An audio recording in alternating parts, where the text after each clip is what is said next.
Whether you are a beginner or someone with some experience in cryptocurrencies, you have probably heard of the term proof of work. It is the mechanism used by Bitcoin, which is the largest cryptocurrency in the world right now. In this video, you will understand what is the proof of work mechanism, how exactly it works, why it is still used by a lot of cryptocurrencies, and finally, some of its drawbacks. So, let's get started. First, what is proof of work? The proof of work is a consensus mechanism used by the Bitcoin's blockchain. You now might be wondering, what is a consensus mechanism? Let's first break it down. The word consensus means the majority agreeing on something, and the mechanism is the way or method to reach this majority agreement. So why do we need a consensus mechanism for a cryptocurrency? In any centralized system, like banks for example, the transactions data of its customers are stored on the bank's databases only. And the bank administrators are the one with the authority to add, delete, and update any data from these databases to maintain genuine records. On the other hand, you may know that the Bitcoin is based on the blockchain technology, which is basically a distributed ledger of transactions, meaning that each computer on the network has a copy of the Bitcoin transactions ledger, which makes the blockchain a decentralized system with no one authority controlling it, and no one participant can add or verify faulty transactions, as all other participants will simply refuse it. In this self-regulatory system, all the participants are responsible for verifying new transactions and maintaining genuine transactions data. And from there comes the need for a consensus mechanism to make sure that all participating computers on the network reach an agreement on the transactions verified and added to the blockchain, and on the overall status of the ledger. If you still don't understand why the blockchain needs a consensus mechanism, you need to imagine this scenario. Taylor wants to buy a product from Rebecca and will pay in crypto. Currently, he has 0.25 Bitcoin. So Taylor issues a transaction to send Rebecca her money. And after Rebecca ships the product to him, he issues another transaction to send the same amount of Bitcoin to Oliver, who then ships another product to Taylor. Let's say that the two transactions were entered into two different blocks. Transaction 1 was entered into block A, and transaction 2 was entered into block B, and the two blocks were created at the same time. To prevent double spending of currency, only one block of transactions will be added and the other transactions will be unverified until they are added to another block. So how can the network achieve consensus on which block to add to the blockchain and which block to cancel? And here is where the proof of work comes into play as a consensus mechanism for the blockchain network. But how exactly does the proof of work decide which block to add to the blockchain? The proof of work powers a lot of cryptocurrencies like Bitcoin, Ethereum, Dogecoin, Litecoin, and Monero. To understand how the proof of work achieves consensus, we will continue with the previous example. First, we can depend on the time at which the blocks arrive to the computers on the network, as both of them may arrive at different times at different computers on the network. So the proof of work solution is that each new block that gets added to the blockchain needs to include the solution of a mathematical problem called hash function or hash algorithm. Bitcoin blockchain uses the SHA-256 algorithm. If you input any data, no matter its length or size, into a hash function, it will always generate a hash with a fixed length. Any slight modification in the input data will result in an entirely different hash. You can see that in our example here.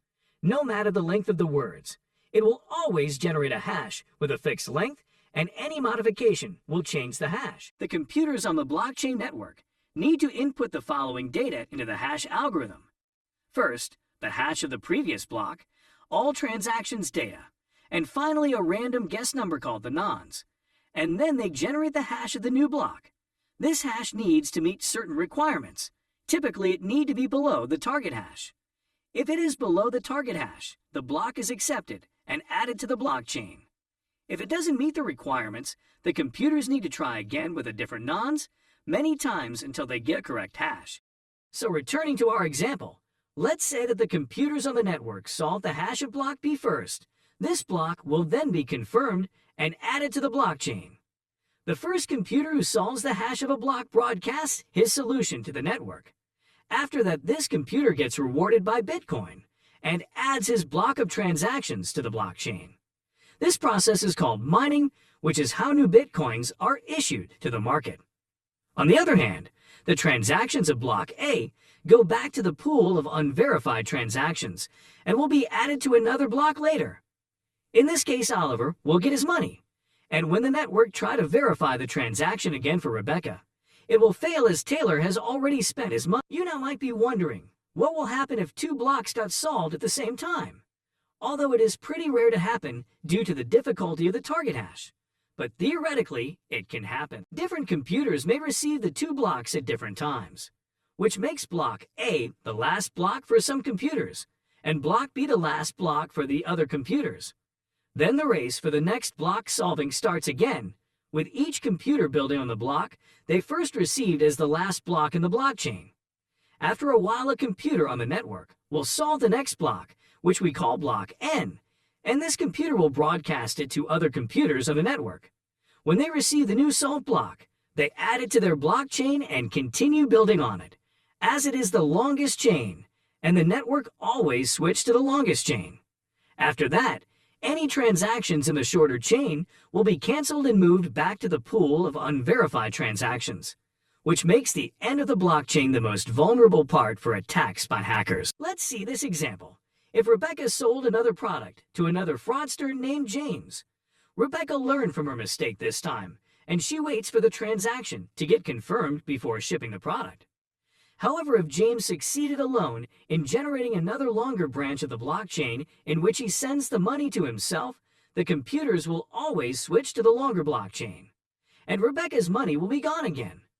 However, for this to work, James needs to solve the next block and generate the longer blockchain faster than all other computers on the network, which is in reality very unlikely even if he used an entire room full of computers and mining equipment, as his chance will be really small compared to the entire network of computers. For James to succeed in verifying his fraudulent transactions, he will need to control 51% of all the computing power on the network, which will cost him billions of dollars in hardware. This type of attack is called the 51% attack. The 51% attack is very unlikely to happen for Bitcoin, for example.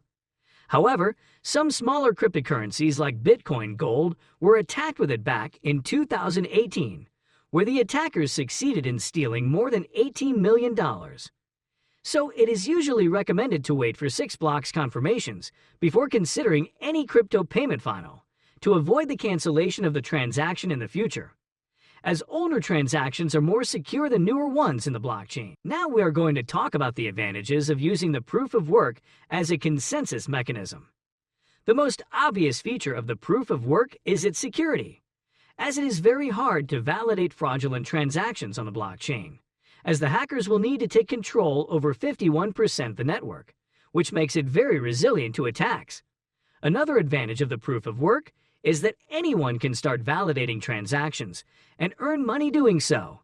Unlike the proof of stake, for example, which requires you to have a stake in the cryptocurrency to be able to validate transactions on its network. We will cover the proof of stake in an upcoming video.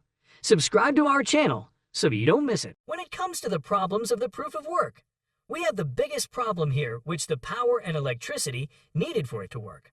A study by Cambridge University stated that the Bitcoin alone uses electricity annually more than the whole Argentina country. And as the difficulty of mining increases, it will use more electricity in the future, which is very bad for the environment in the long term. Another disadvantage of proof of work is its scalability. The amount of power and electricity used now by proof of work is very large. What will happen if a project like Bitcoin was scaled to a worldwide level, and Bitcoin was used to make everyday payments? The amount of electricity and power needed to keep the blockchain secure will be insane. Other than that, the transaction fees will be very high. Some developers propose that we make each block larger so that we can validate a bigger number of transactions.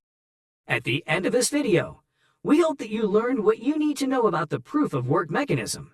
And if you liked our video, give it a thumbs up, comment if you have any questions, and subscribe to our channel so you don't miss our new videos. Thanks for watching.